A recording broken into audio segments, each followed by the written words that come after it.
afternoon.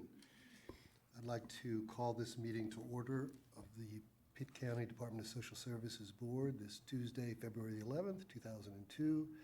And we will open 2020. Sorry about that. Thank you, Dr. Bunch. And we will open the meeting by observing a moment of silence. Thank you.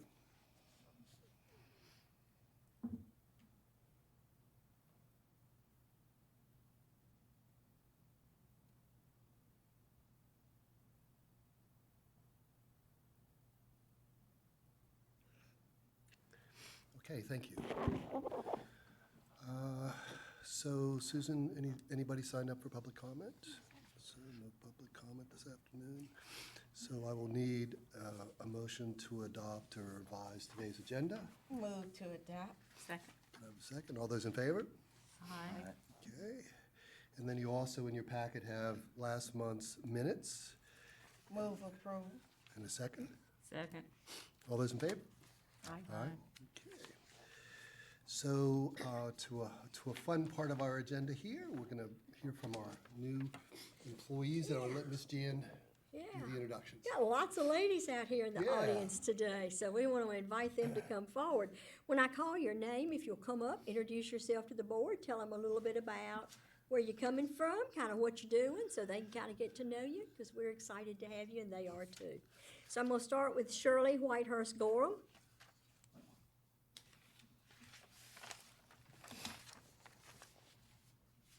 Right over right there, over You probably have to pull the microphone down a little bit, and you can tell us when you started and kind of what you're doing and where you came from. Hello, I'm Shirley Whitehurst Gorham.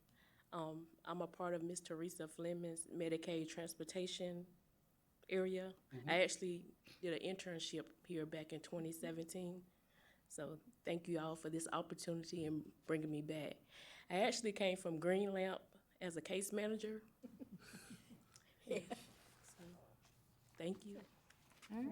Welcome. Thank you. So how long have you been here? A month. 1 month. So you just missed the last meeting. That's right. Well, welcome. Thank you.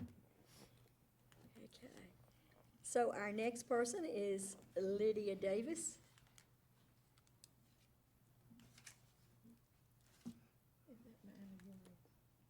Good afternoon, everyone. Good afternoon. Thank you for welcoming me to the board, to the invitation to the board and meeting. I'm very nervous. I'm not a speaker.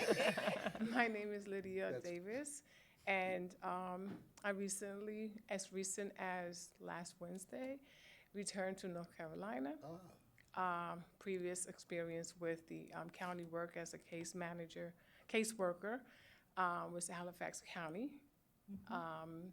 Prior to that, I'm just going to finish in a nutshell.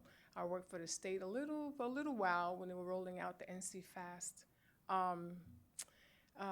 income maintenance program.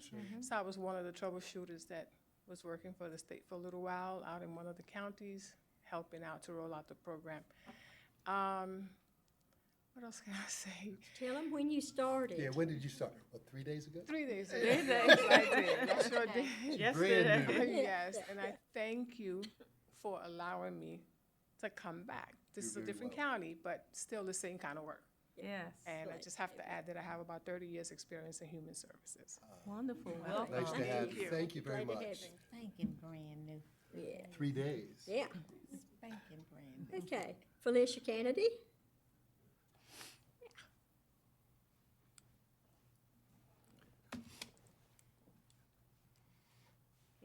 And by getting to get all these other folks go first, you get to get a hint on what you want to say, right? That's right. Sure do. Pressure's off. Hello to everybody. My name is Felicia Kennedy. I started January the 27th. I came from Martin County Department of Social Services. I worked as first a universal worker for return for food stamps, family and children, and adult Medicaid. And then we went to specialized adult Medicaid. And then I'm working now in the intake unit with Miss Sudie Furlow as my supervisor. And I'm going to be doing adult intake for now, I think. Well, welcome. Welcome. Thank you. Thank you. Thank you. Okay, and last but not least, and I'm going to definitely mess up this last name, this first name, Shakita Jones. Did good. Good. Did she get it right? She did. Good afternoon. Again, my name is Shakita Jones. I started Monday, 3 days ago? Welcome. and I am very excited to be here. I came from workers' comp, so I have no social work background, but I'm in insurance. And I'm very excited to be here. I'm currently a Medicaid income-based worker, I think. Sorry, I'm nervous. You did good. You did good. But thank you. I'm very glad to be here. Welcome. Welcome to the Thank agency. you. We're excited to have Yeah. all of you. That's so nice. Every last one of them. So I guess they're welcome to stay. They're welcome to stay, or they can go back to their unit, whichever works best for them. Okay. Thanks again for that. I think they all get up and they all go. 3 days. I think that's a record. Yeah, usually, starting on Monday, 3 coming here days. Tuesday, pretty quick. I think Yep. I think It's that's 2 days. I don't know where you Yeah. got 3 days. Just like that feels- 2002. Tuesday feels like a Wednesday. she's tough today. She's catching you. Yep. I was gonna do that too, though.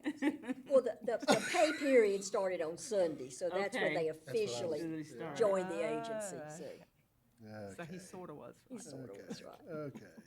So moving right along here. So items for discussion. We're going to hear from Michelle regarding a United Way grant, I think. I didn't see her. Yeah, Michelle, this actually is an item for decision, and Michelle can help me with this, if you will. So, and we'll together work on this one.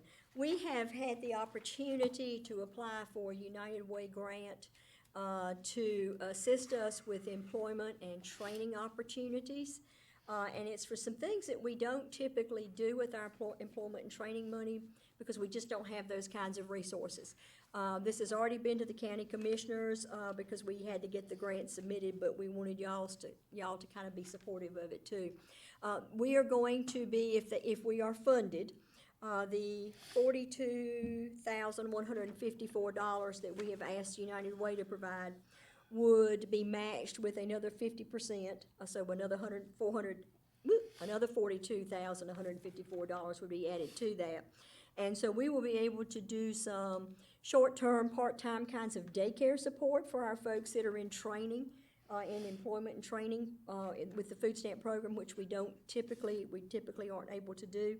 We also would be able to perhaps do some purchasing of the CDL training at the community college for some of our folks that would fit in the truck driving world. The WIOA does not pay for that, if I understand that, and so this would be a way to, and it's a very expensive program, so this would be a way to help get a few folks into that training and hopefully get them on the road making some good dollars. So we're very hopeful that the United Way will fund this, but we will have to wait and see. So Michelle and I can answer any questions that you might have. That's the quick version of what we're trying to do. What about, this located on the midi? They won't fund it either? No, that's a really expensive program, so they're not funding it either. It's over $3,000 to do this truck driving training. Yeah, and it doesn't carry a credential. Yeah, which is the other issue. So. But there's some good jobs if you can get trained and get some experience. Oh, very good jobs. So other questions that y'all want to We ask need us? a move for motion to approve. Yeah, that's what we need. So we need a motion to approve to move Yes, forward. because it's a decision item. So- So I have a motion and I have a second. All those in favor? Aye. Okay. Thank you, Mary. So now, item for report, LEAP and SIP updates, and I think Mr. Bryan's gonna do that for us. And Michelle may do SIP for us too, so. Good afternoon. The Low-Income Energy Assistance Program for 2019-2020 funds have been exhausted, and I'm going to sort of update you. The report you have in your packet was prepared ahead of time to be in your board packet, and it carries you through January 31st. Since that time, we have exhausted the remaining funds, and at this point, the total households assisted is 2,767. And typically, this program, usually we have funds through the latter part of March. Sometimes we've run out of funds the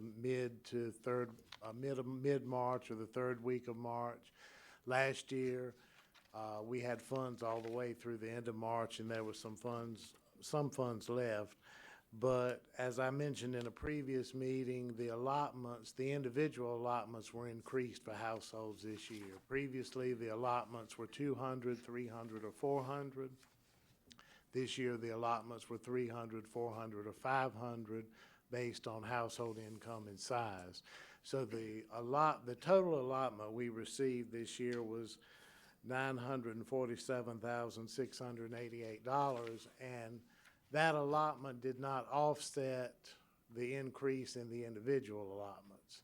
So the funds were depleted sooner, and it also affected the total number of households assisted. We do know that, December is a priority month for households with individuals 60 and over, and in December, we approved 997 applications for that priority group. Although we still had in January individuals in the age 60 and over age group that were approved as well, but we know almost 1,000 that in the month of December went to households with people 60 and over. I will be happy to answer any questions that you have about it. This is sort of a preliminary report. We'll have a final report once everything is processed through, but this is an update to date. So Brian, is it the timeline for this year similar to previous years in terms of spending and funding? Well, it always begins the 1st of December, and it can run up through March 31st, but because of the money being depleted, we're ending a lot sooner than we typically have. This is, in the 5 years I've been here, this is the quickest we've ever ended the LEAP program. So, Any other questions for Brian or Michelle? No, none for Thank me. you.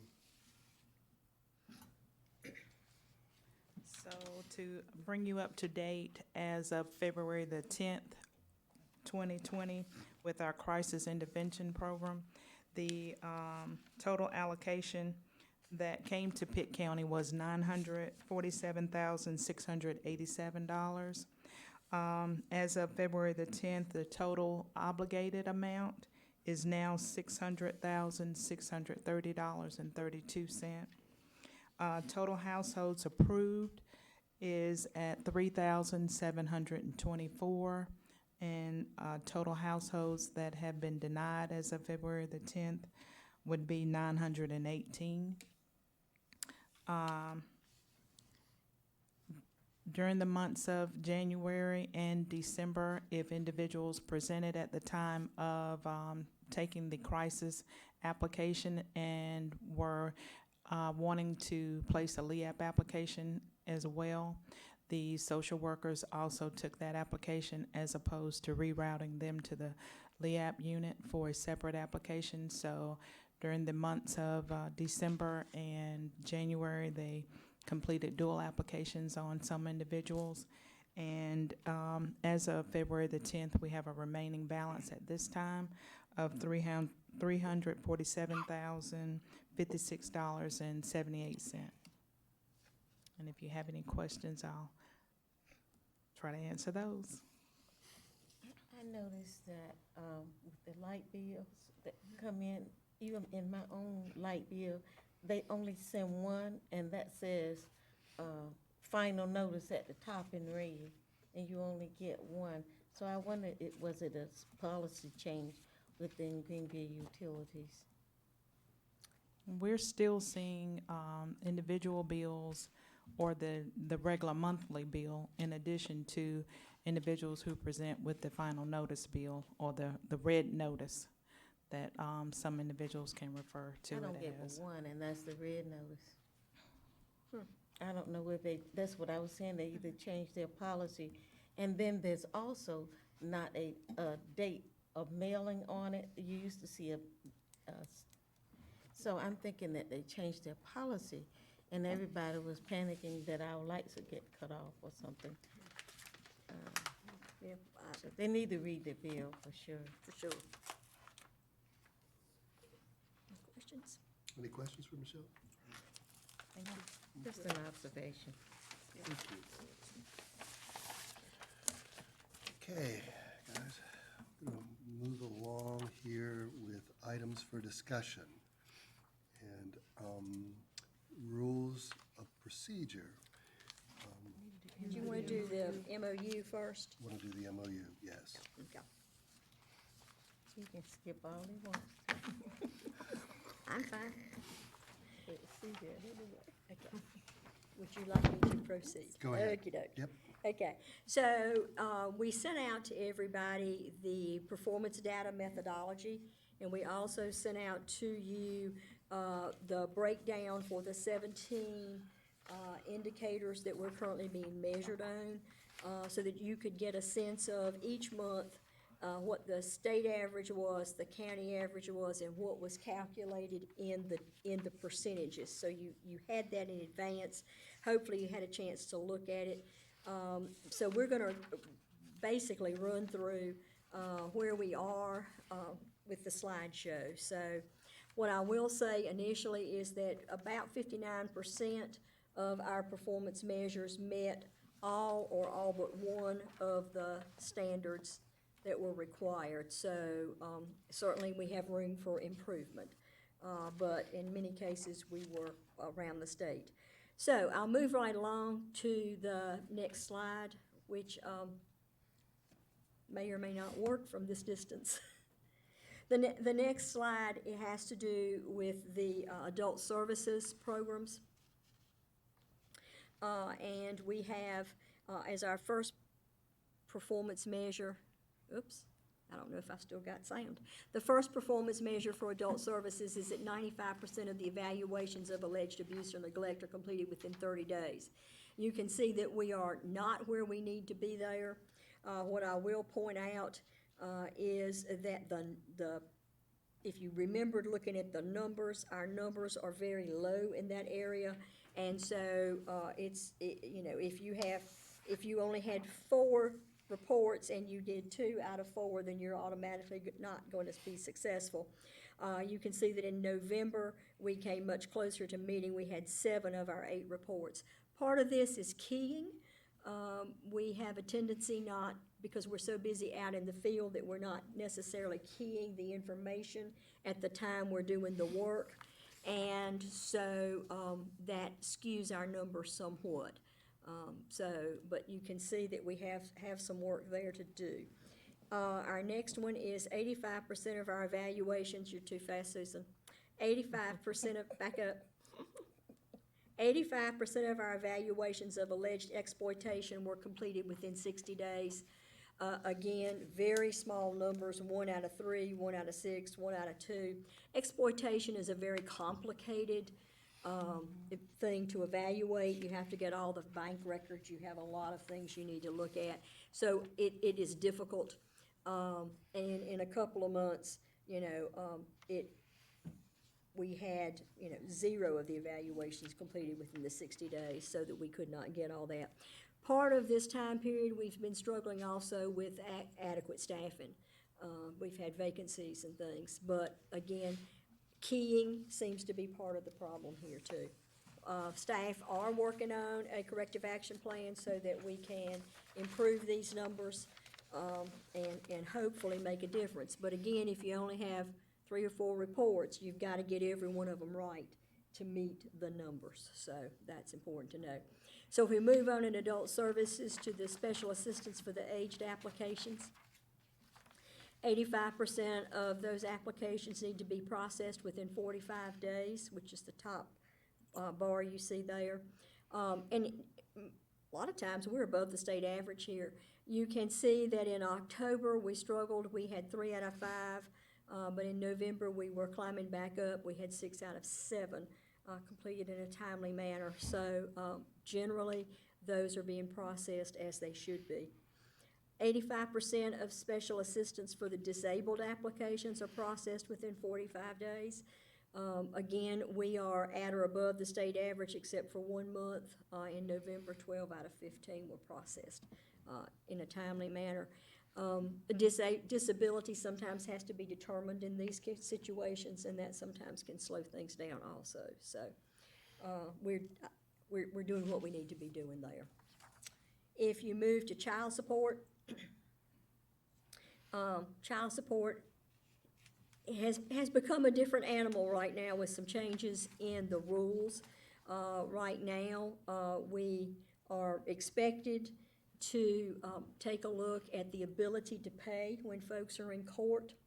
And many of our absent parents who do not have jobs or who are temporarily out of work, when they get to court, ability to pay is measured, and the judge tends to look at that and make their decisions about payments accordingly. However, when we're doing an establishment case, trying to set that order up, we certainly are getting an order established for a specific amount of money, and if things change in the interim, that can have the negative impact. So we're struggling through that as a state. We're struggling through that in Pitt County. But so going with the first area, 100% of paternities need to be established in a timely basis. You can see that Pitt County is above the state average, and that we are definitely doing what we need to be doing there. Right there at the cusp. 89.79% of our child support cases need to be under order. Again, we're above the state average, and we are sitting right at 90% most of the time. So, doing a good job there. When you get over to the next area, 66.51% of current child support paid. We're looking at those numbers, and this is where we start dealing with the ability to pay. And Pitt County is we're right at 66%, but can't quite get over that 66% hump. So we continue to work on that. The agency has developed a corrective action plan. Whether we will be successful, I will say that we have gotten permission to hire a child support employment worker who will be going to court on court days once they get hired and get trained, and hopefully we can help get some of our non-custodial parents jobs, and hopefully that will help with getting their child support paid. 69% of our cases receive a payment toward arrears. We are in line with state figures, but still not quite at our goal. So we are continuing to work, and as you can see, we are on an upward trend, which is good. So then when you move over to the next page, we are expected to collect $15.7 million in child support this coming year, or this current year. You collect that on a month-to-month basis, so these, with child support, all of these are annual goals. And so we are right now about 170,000 below where we were last year this time, and a significant amount of that is that past paid public assistance that's missing. So about 120,000 of that. Tax collections are where we typically pick up a significant amount of money during the year, and hopefully we will make up that difference during the tax season this year, but may be a little bit below where we need to be. And as Michelle will point out, these goals were all established prior to the rules changing for how you collect child support, so we may see some adjustment in these goals in the coming years. So when you start looking at energy programs, you can see that we are struggling to process the applications in a timely manner. 95% of our applicants without a heating or cooling source must be processed within 1 business day. That is very difficult for us for a variety of reasons, one of which is staffing. So we're putting forward some proposals in the coming budget year. Part of it has to do with the fact that we are getting a promise to pay so that they're not being cut off necessarily within the 24 hours, but we're not getting it keyed. So if it's not keyed into the computer, it doesn't count. But we are following the philosophy and the requirements of trying to make that happen. Another issue is all the counties have complained about the fact that 1 business day is not reasonable. People have to bring back information. So if they come in at 4 o'clock, or even, they're gonna have trouble getting that information back to us within the 24-hour, the single business day. The state has met with the feds and has gotten some changes in the policy that should be coming out shortly to give us 2 days from the point they bring in the information. For those of us who have a utility company that is like the city of Greenville, that also creates an issue because not just is your heating or cooling electric bill included on that, your garbage, your sewer, your water, all those things are on there, and we are not allowed to pay for those. So the person has to go and find the money from somewhere to pay that part, so that then we can pay the electric part, because we're not gonna pay the electric part till we know they're not gonna get cut off. So it requires them to go out and get $100 or $200 to meet those needs while we pay the several hundred for the electricity. They have to pay that other stuff before Yes, ma'am? they can apply the energy? No, they can apply, but that we're not gonna authorize until after they have paid that, because if I have a $600 bill and it's past due, and they wanna cut me off, 300 of that 600 might be water, sewer, garbage, all that. I can't pay that. And if they're not gonna, if the city, if GUC is not gonna keep their power on for the 300 that I pay in my light bill payment, then they're gonna cut them off anyway, so I've not accomplished anything. So they have to find the money to pay whatever that portion is before we will pay our part. But that keeps us from meeting, it's a contributing factor to why we don't meet the requirements here. Again, we have 5 people who are doing this job, and there are days that we have over 100 people in the office to be seen and to do all this work. So that's why I say part of it is a staffing issue too. If you look at the second area here, 95% of applicants who have not been cut off but who have a cutoff notice have to be processed currently within 2 business days. We're doing a better job here, but we still are struggling to meet that. You can see July and August, or right in that time period, we are much closer, but as the temperatures change, the numbers of people coming in change, and so you can kind of watch where we start struggling. And heaven forbid if somebody is taking a day off and then somebody calls in sick. It creates a major problem for us. We have been borrowing people from all over the agency to try and help, but then that impacts their workload. So, again, it looks worse here than it actually is because, again, we're typically able to make the agreements with the various utility companies to prevent cutoff. We just aren't getting it keyed timely. So anyway, wanted to share that. So the next thing we've got is food and nutrition services. We are meeting the 95% requirement for expedited with the one exception of September. And when you look at September, that was when Hurricane Dorian hit. And there were 2 days in September that we were not working full days. And if you have to process within 4 days and you take 2 days out of that mix, you know that some of these folks are not going to be timely. Again, it's low numbers. Here, we had the month that we did not meet it, we had 154 that we keyed out of 176 timely. So when you look at the 95% of regular applications processed within 25 days, again, you see we've got 1 month that we struggle there, but generally we have been been meeting those numbers, so doing a good job with that. If you move to the recertifications, we are getting 95% on generally done timely. You see, we had a bottom out in November, December, and we had some vacancies and got some new staff in. So we had again, a hit there that caused us some difficulties. But for the bulk of the time period, we have been very timely.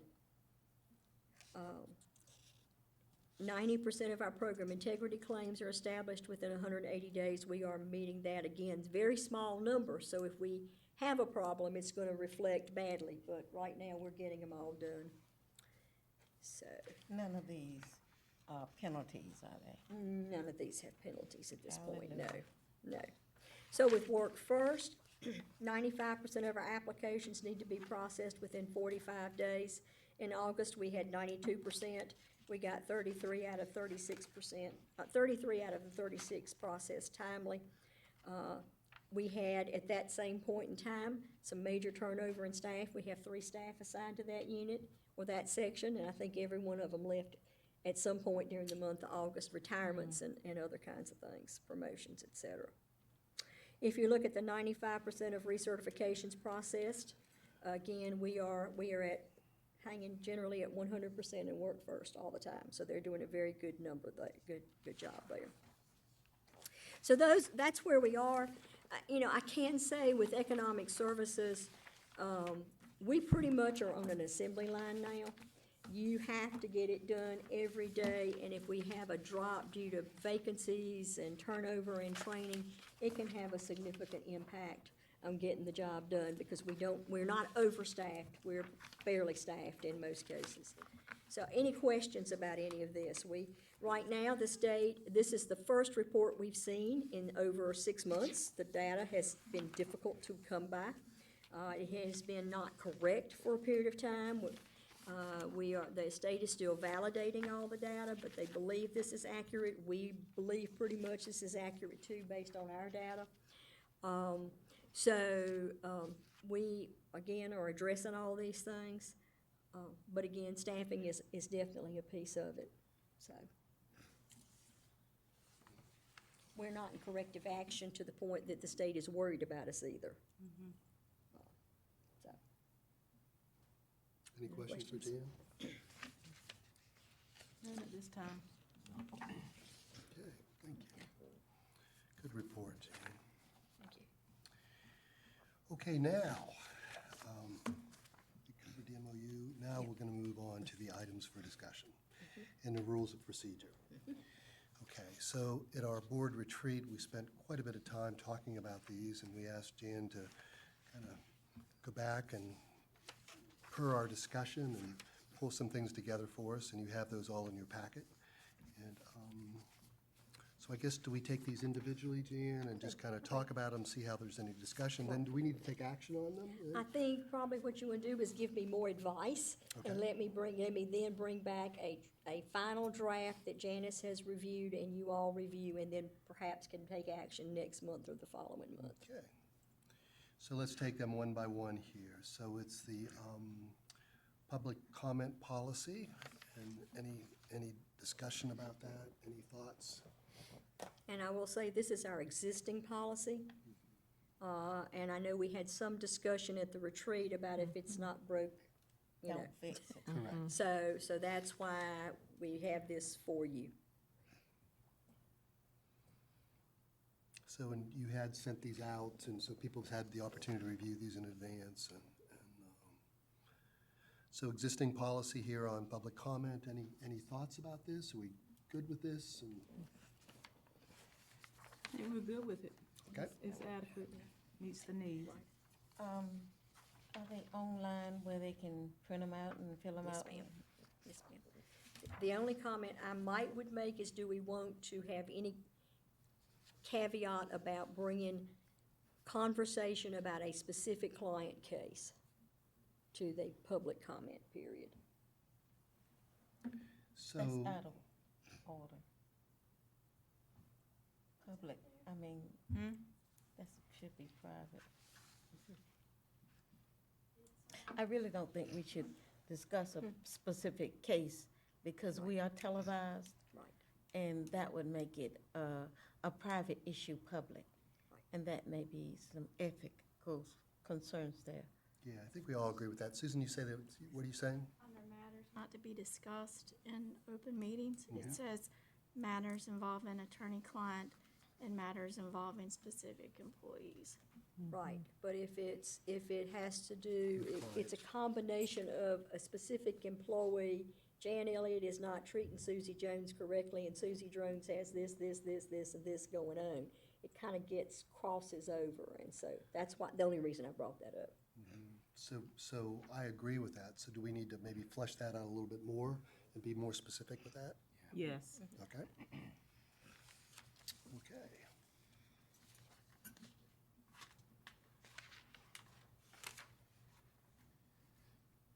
Yeah. And I guess I had a question too, in terms of currently our policy is at least 1 week prior. Okay. That's what it is. But we have not been turning anybody away if they came at the day of. So, Okay. Now, the code of conduct for board service, social services board service. and the first paragraph needs some cleanup, because it was done as part of a draft policy, code of conduct, and when we did this initially, this was part of the discussion process and never got deleted or refurbished, redone to indicate, the Pitt County Board of Social Services Code of Conduct states. It's kind of not worded quite properly, so that needs a little cleanup if you plan to continue to use this.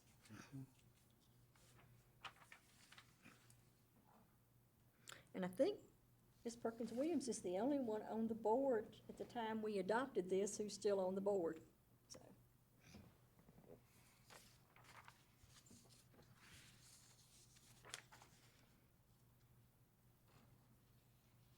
So this is the current, and we sign this annually? Annually. Annually.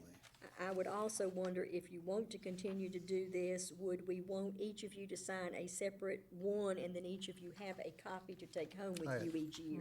Yes.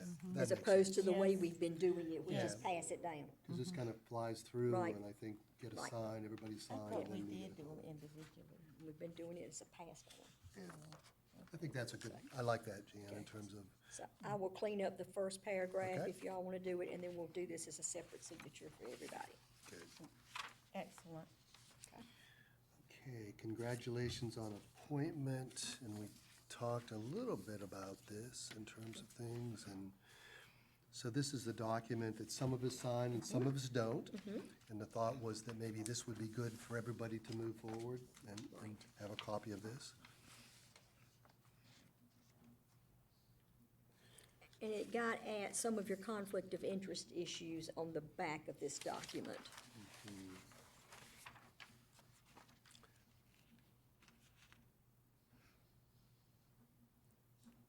Jan, is this signed yearly or just at the time of appointment? Has been done at the time of appointment. You all could have it renewed every year if you chose to, or however y'all wanted to do it. But this is what the Social Services Commission appointees do at the point they are nominated, and we've changed it to an appointment. But it outlines what your responsibilities are and what your restrictions are.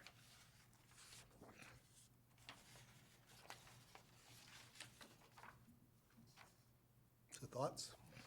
I think it's a great reminder of what our responsibilities are, especially in terms of conflict of interest. And I think these types of documents probably should be reviewed yearly, just a reminder, as a reminder. Anybody else? I agree. I think you can never be, I think things like this are important, and you can never be, I think doing it annually is a good idea. So maybe send it out for the July meeting, both of these documents that we want you to take a look at and sign again each year would go in your July packet, and then you would bring them in, Yes. and we could talk about them if we needed to. Okay. Perfect.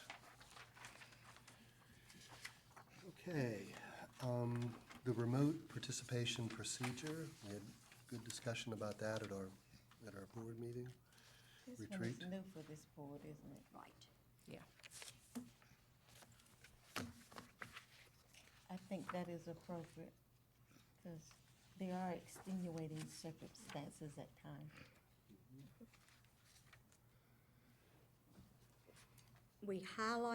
I highlighted some of the things that I thought probably this whole document, this is the draft that I think Chairman Cox provided at the retreat to me. And so I went through and highlighted some of the things that I thought were probably more critical, because this is a long document to insert into our procedures policy. And you all certainly can take issue with any of it that I did, or, do something different.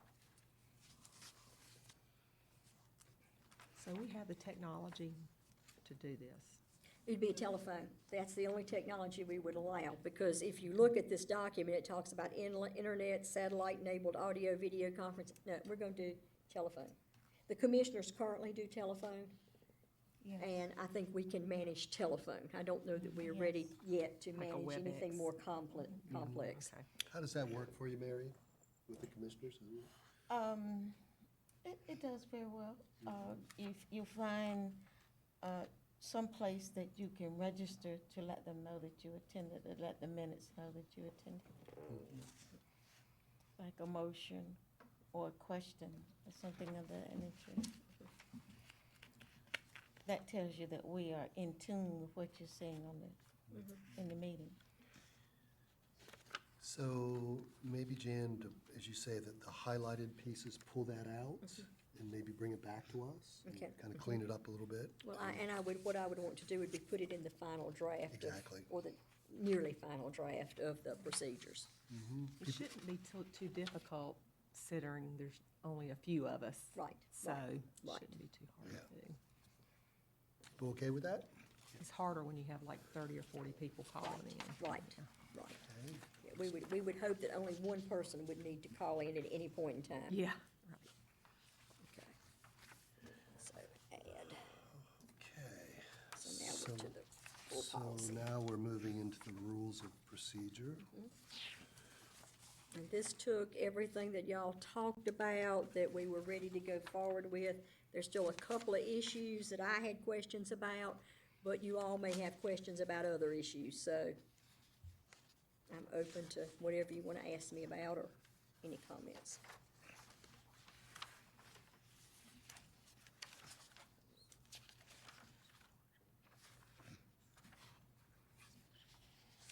So what were your specific thoughts, Jean? Well, I know that you had a question about the sunshine list, and for us, that's pretty much the Daily Reflector. Yep. That's about the only group that regularly wants to know anything. There were a couple of places that I did italics, such as on page 6 of the procedure, which is 37, as Susan's numbered as she went through. It talks about the fourth order of business shall be the adoption, request for change, or confirmation of the board's rules of procedure. And this is talking about the July organizational meeting, and I think we just answered that in that, because I wanted to know if you wanted to do the code of conduct Yep. too. So what we would be doing is the rules of procedure, the code of conduct, and then the adoption of our, I just had a senior moment here. The adoption of where we're going through and making sure that we have no conflicts of interest. Correct. Right, The new document. right, the new document. So I'll put that in there as the 3 items that we'll make sure we do at the July meeting. In case anyone had a question about when removal of chairman or vice chairman would occur, that would be, for example, if the chair moved out of county, so they no longer qualified to There be a was- board member. There was some rule that the county commissioners cannot be chair or vice chair. Of this board, I checked with our county attorney. She indicated that it was not really a rule as much as it was a strong suggestion because of the potential to influence this board because you were a commissioner. Not that you could not be, but that was the reason. I never known anything I had to say influence y'all at all anyway. So that was another area. The public address to the board, we were gonna make sure it coordinated with the current policy, rules. yeah. So, and then I had a note here,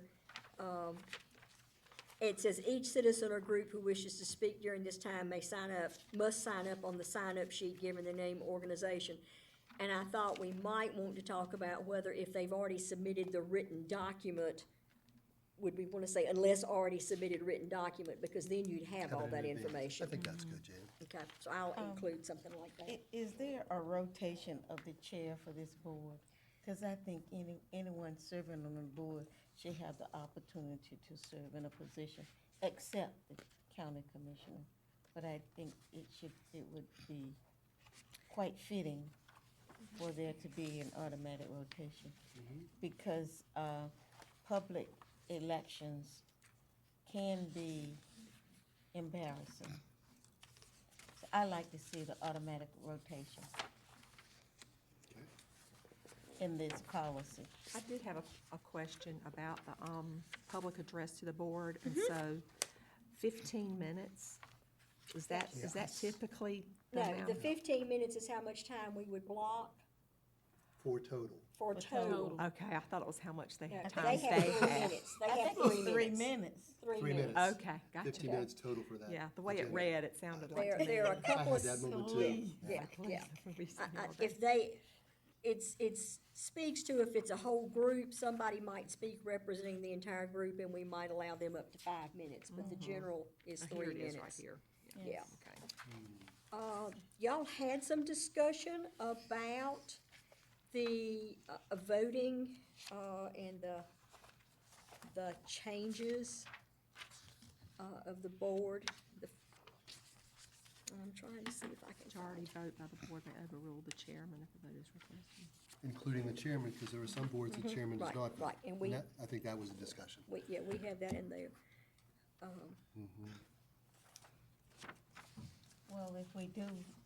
Well, if that side vote 2-2, and this side vote 2-2, we need somebody to break it, Jim. So we Right, have 5. right, You got it. right, okay. I think that was the high points in terms of things. So do I need to change anything regarding the length of service of the chair or vice chair? So, let me see. I want it to be automatic rotation. Because we got a vice chair now, Yes. and that person should roll up, and then another person should come in as a vice chair. Because I really think it's just a well-balanced way for rotation. I wouldn't want her to be here the whole time and not have a chance to serve, so I can, but really though, I'm serious. That's important to me. So shall we include something around rotating, that the vice chair, if still around, would be automatically ascend to the chair? Yes, we want it to always roll up. So that the idea would be the chair would serve 1 year. And then it would The rotate. vice chair serve, and then we elect a vice chair. How's it been done in the past, Dan or Mary? It becomes a competitive thing. Is that the way the commissioners do it? Roll up? Yes, it does, and I don't like it. You mean It's they embarrassing. elect the It's chair? embarrassing because it becomes a public campaign. And then the people watching want to know why you didn't get nominated, why you haven't served. And I think it's an embarrassing. If you're gonna be elected, the people want to see you serve in the various positions. And this board is different as it relates to the county commissioner. But I think it's valid for all board members to serve. I would, I don't know if we need to table this or what, but I think, when you're serving in a particular position, sometimes a year is not enough. So I don't know if we need to put a I'm not time talking limit. about the length of time you serve as chair, but I'm talking about the rotation. See, to me, that's a whole different issue. So, Mr. Cox has been, in less than a year. And, which means I have been in this position less than a year. And so I'm thinking that we may want to put a time limit on it, which is greater than a year. You know, once you get into a position, I think you need to stay in it more than a year. I don't have any problem with the automatic rotation Well, up. I'm not talking about the limit. Limit. I'm not Okay. talking Okay. about the limit. I'm talking about the rotation. Well, the Okay. rotation. So maybe the discussion is that maybe there should be some limits on how long you can be chair, maybe 2 terms or whatever, with the idea the succession would be the vice chair would roll in. Yes. Does Does that make sense? That's what Yes, I'm talking okay. about. Because Melanie Thank you was for the was clarity. chair for more than a year, She was a number of years. right? Yeah. Which can be difficult, Right. you know, if you can't say no, or if people feel like you're doing a good job, so, but I agree, I think you need to feel comfortable about your role and on the board and your understanding of DSS workings to really lead this board. Yes. And I can tell you, just in terms of my experience, in terms of understanding the budget process and just all the moving parts, it takes time. It really does. It does. I'm not trying to limit, you serve 1 year and you roll on, no, because once you learn, it's gonna take a year to learn. We only meet, what is it, 12 twice a month? times. 12 times. 12 times a 12 year. times, So by the time you get there and you learn it, it's time to move on. No, I'm talking about the rotation should be everyone having an opportunity to serve. So maybe Regardless of the number of years, then. That's so right. maybe the wordage is something that it's understood that the vice chair will roll into the chairmanship at some point, and I don't know how. I'll work on that. Okay. Yeah. So no limit Thank on you. the term, just the vice chair will succeed. See. Yes, Yes. As long as they are currently eligible for appointment. yes, Yes. Right, That's because good, that, that's from good time to discussion. time, Yes. yeah, that won't That's happen. good discussion. There is on page 9 or page 40, depending on which number you're looking at, under the order of business, when you determine the quorum and excusing members not present, that would be, I believe, when you would acknowledge remote attendance. Good So deal. I will include that. Then when you go to the next page, on item 7, number 7, not Roman numeral, it says that the chair will be making ex officio board member appointments to various boards and commissions, and to designate a member pro tem to preside over meetings only when the chair and vice chair are unable to preside. I don't know that we still need that, but that was in the other policy, so I wanted to give you the chance to make a decision about the that. pro tem is, something happens and, the chair can't preside, you got the vice chair and something, then you're the person who rolled off is become the pro tem? Is that what that is? Well, I think what happens is if both the chair and the vice chair don't show up to a meeting, Right, somebody's gotta run the meeting. And so if you know both of them aren't coming, this might give the chair, but that should not be happening. We're such a small board that we almost couldn't conduct business if the the two, pro if tem is two the didn't come. previous chair or the previous executive that rolled off, isn't it? Well, not in this case. It says that they can designate somebody to be, the chair can designate somebody to serve in their stead if neither the chair or vice chair are present. So you could do that at the first of the year and say if chair and vice chair are not present, then I'm gonna designate. I think it should be someone who has been in the position. Yeah, but we don't have anybody on the board right now who's been in the position if the two Will of them y'all aren't hurry here. up? Yeah, I don't know if that applies to, should apply to us. I'm not sure that it does either. So what's a quorum for us is what? 3. 3 So conceivably, the chair and vice chair can be gone. Could both be gone. could. it should be extremely rare that that should ever happen. That is very rare. Yeah. So I'll leave that as an italics and y'all can mull over it. But Which that one was is the that? question. That That's is, this one right here, number 7. uh-huh. So mull over that one. I really think it should be someone. And who that has would, been that is the paid. last thought that I had a question about. But I didn't know what, if y'all had any questions about Well, anything.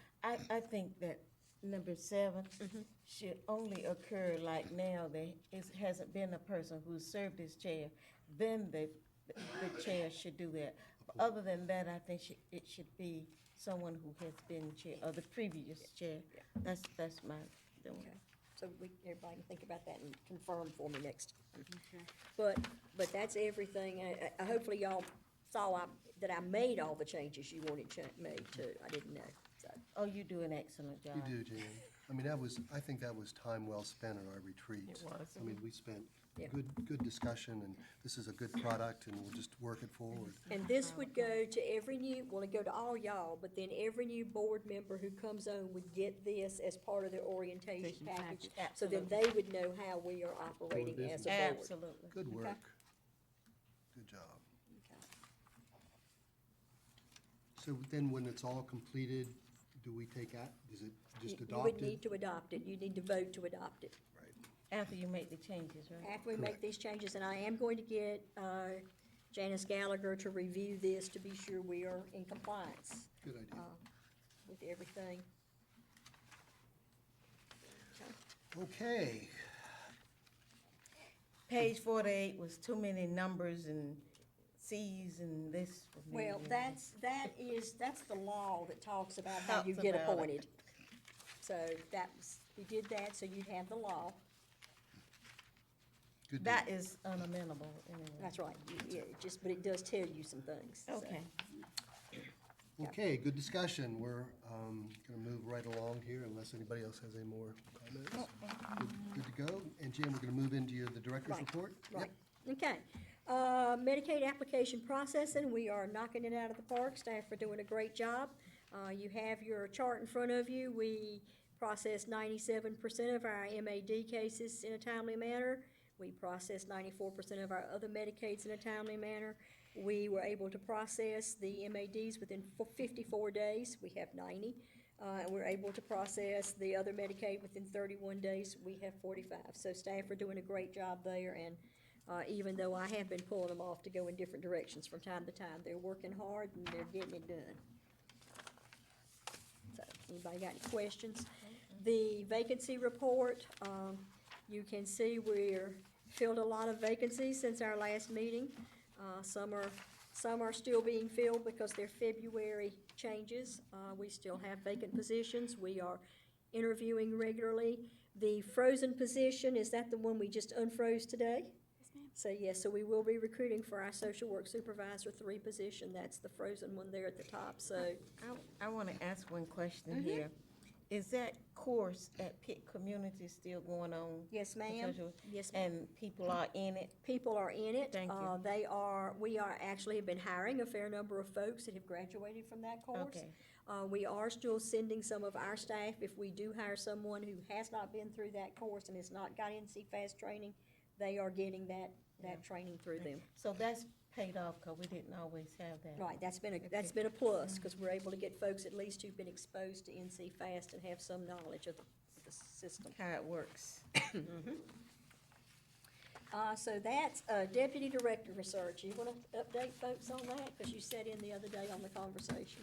Sure. So I sat in with Miss Elliott on the conference call in the process of, I guess, identifying individuals that met the cut in terms of qualifications. And then we went through the list and had the opportunity to hear about everybody, and even in advance, we had the applications and kind of narrowed it down a little bit more, and I think that process continues.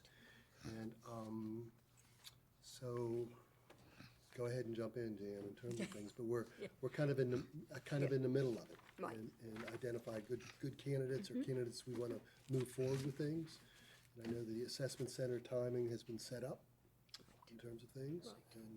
And so So they are in the process, the recruitment company is in the process now of doing the initial over-the-phone interviews and those assessments that they had said they were gonna do, prior to folks to, to narrow the number down again. We had, I think 17 that qualified, so that was a really good number. 17 that qualified? Yes, Yes. ma'am. And we had over 40-some applicants, and some of them from all over the country. So, excellent pool. We will be hearing about how they did in the interview process. Next week, we'll get another list and decide who's gonna come to the assessment center at that point. So we'll narrow it down to about 5 or 6 folks that we wanna go get more information on. Some are currently working in North Carolina in social services, in agency positions. So, and then, like I said, there was a broad range from outside of the state. Lots of MSWs and LCSWs and all that good stuff. Wonderful. Yeah, I knew you'd like that. I do. So any questions about that? Okay. No. Okay, process is moving forward, just like we anticipated. And I think next week we'll get together and make that final cut, I guess, in terms of things. Yep. Okay. So that's it for Ms. Elliott's director's report, and we'll go now to board member comments. So I see that March is National Social Work Month. It is. What's being planned for that? The staff will have some exciting, posters and things, and they'll have lunch one day. Good. That's about it. Okay, all right. Mary, comment? Yes. We had a substance abuse, it's teen month, February, and there was a program at North Pitt. Very interesting program that the substance, domestic violence and substance abuse, and I don't know what her organization name is, but it was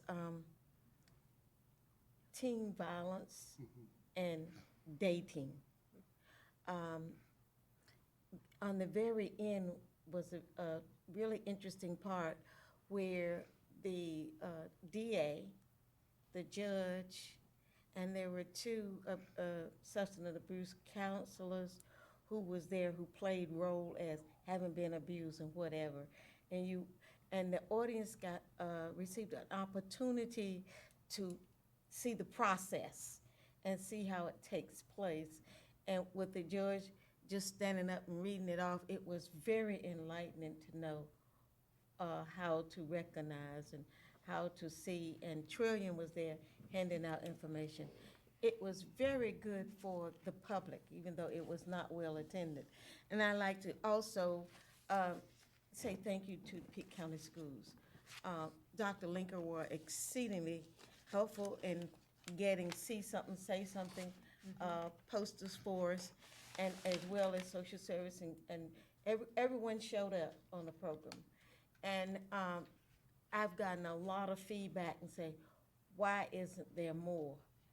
It takes time to plan that, and it takes a lot of energy to plan it, but people just don't realize you can't say what's on the program until you come. So you couldn't do more than 2 a year. You really could not, because we scheduled the participants, the DA, last year, and it was very interesting. The only person we did not have was the magistrate. When an event occurs and the call goes to the police, we had the Bethel Police Department and the Sheriff Department acting as receiving the call. And then it was very interesting. And then we had a loudmouth, me, going on about the incidents. But it was very good, because some people talk loud, my voice projects, and some are soft-spoken, and the loud-speaking person doesn't mean that they're angry, it just means that it's just a statement of how they are. but it was very informative, and the comments was appreciative. And matter of fact, they were talking about them in McDonald's with the sheriff and the coffee thing this morning over there. So they are working me hard, but anyway, I'd like to thank everyone who participated and those who came. And if there is another one, I would encourage you to go, because I learned something about it. Sounds like it was time very well spent, Mary. Thanks for sharing that. Yeah. Yeah. So, any comments from the side?